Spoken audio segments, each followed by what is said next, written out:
Rappelle-toi du dernier coup dur que tu as eu. Ça ne devrait pas être très difficile. 2020 a été l'année des coups durs. On a tous vécu à un moment ou à un autre de notre vie une situation difficile, une situation douloureuse. Tellement douloureuse des fois qu'on a pensé à ce moment-là qu'on ne pouvait pas s'en sortir. Échec, maladie, perte, déception, trahison, comment s'en sortir?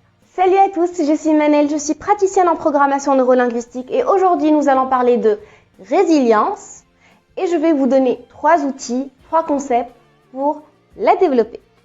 Donc la première chose à faire est d'accepter la situation, c'est l'acceptation. Et je sais que certains d'entre vous ont envie juste de partir maintenant et de quitter la vidéo, mais restez avec moi un petit peu.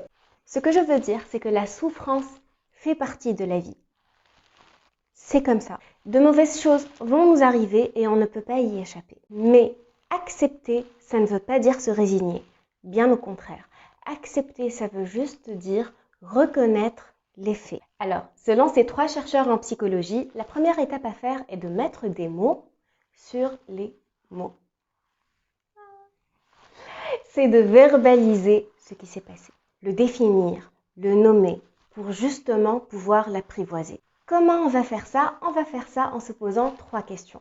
Donc, la première question est de raconter et de dire ce qui s'est passé. Quel est le challenge auquel je suis en train de faire face? La deuxième question est de savoir ce qui m'inquiète à propos de ce qui s'est passé. Et la troisième question est de déterminer ce que je ressens par rapport à ce qui s'est passé. Et là, on va pouvoir définir et mettre des mots sur ce qui s'est vraiment passé. Ensuite, la deuxième étape, comme toujours, en programmation neurolinguistique, on aime bien faire des choix. Donc, je vais choisir. J'ai le pouvoir de choisir ce que je vais faire par rapport à ce qui s'est passé. Quelle est l'histoire que je vais me raconter? Comment est-ce que je vais interpréter ce qui s'est passé? Si je vais choisir le self-empowerment, ce que je vous recommande, je vais focaliser mon attention sur ce que je peux faire, sur ce que je peux changer. Supposons que j'ai eu une grosse dispute avec quelqu'un que j'aime et que cette dispute-là a conduit à une rupture douloureuse. Évidemment, parce que sinon ça serait pas fun. Si je vais passer mon temps à ressasser ce qui s'est passé, je ne vais pas m'en sortir. Si je vais passer mon temps à voir les photos, les vidéos, les textos de cette personne-là, je ne vais pas pouvoir passer à autre chose. Je vais être bloquée dans l'histoire que je suis en train de me raconter.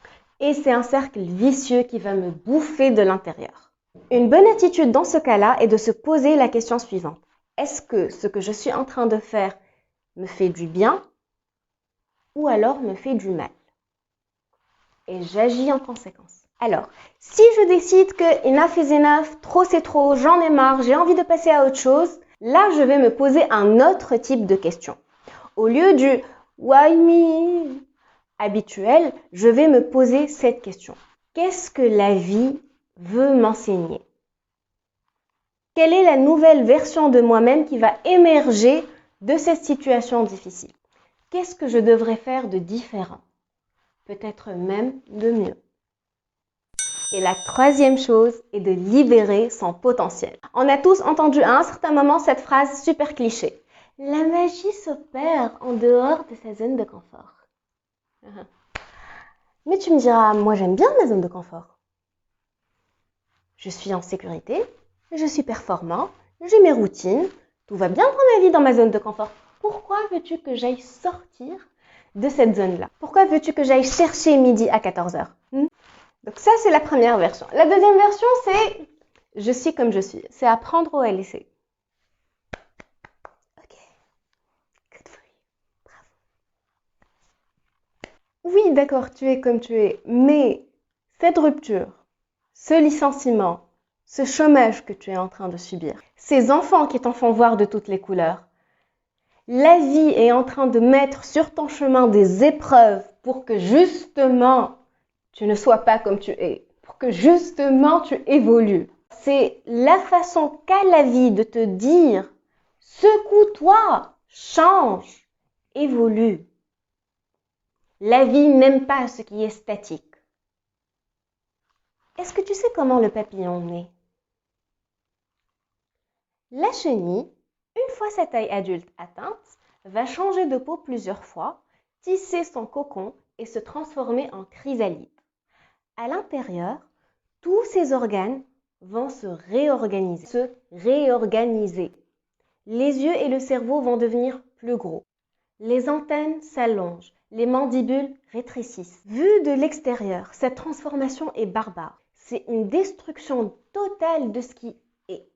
Mais la chenille, elle, sait que cette douleur lui est nécessaire pour devenir quelque chose de plus beau, de plus grand. Un papillon qui va émerveiller les yeux et l'âme de tous ceux qui l'observent. Alors toi, petite chenille d'aujourd'hui, je sais que ta peine et ta douleur sont réelles. Mais ce que toi tu ne sais pas, c'est que la vie est impermanente. Ta douleur d'aujourd'hui finira par passer. Alors, sois comme le roseau de La Fontaine, plie, mais ne romps pas. Prends tout le temps qu'il te faut, reprends tes forces et continue ton chemin. Sur ce, je vous remercie de m'avoir suivi jusqu'à la fin. Je vous embrasse. À la prochaine. Au revoir.